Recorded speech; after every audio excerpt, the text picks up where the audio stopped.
To Egypt, where 3 straight days of clashes between soldiers and protesters have left at least 10 people dead and more than 300 injured.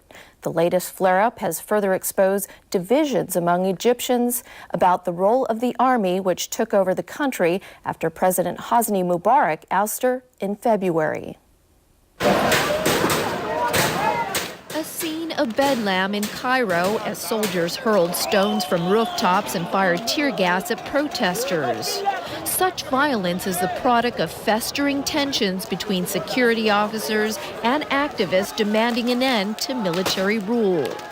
Hundreds of Egyptian soldiers also swept into Tahrir Square, where video shows them chasing down protesters and beating them to the ground with sticks. While the ruling military council tries to hold on to the power it assumed after Hosni Mubarak's removal, activists demand military generals transfer that power to civilians. After 2 rounds of parliamentary elections, the generals are confident the public is on their side. They believe Islamist parties winning the vote will stay out of the fight while pro-democracy protesters become more isolated.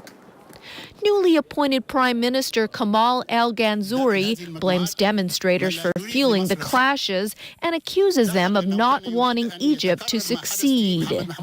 In a sign that protesters will fight to the death, a funeral was held yesterday for a political activist and cleric after he was shot to death protesting outside the cabinet building in Cairo. Elsewhere in the troubled region, clashes continued for a 3rd straight day in Bahrain.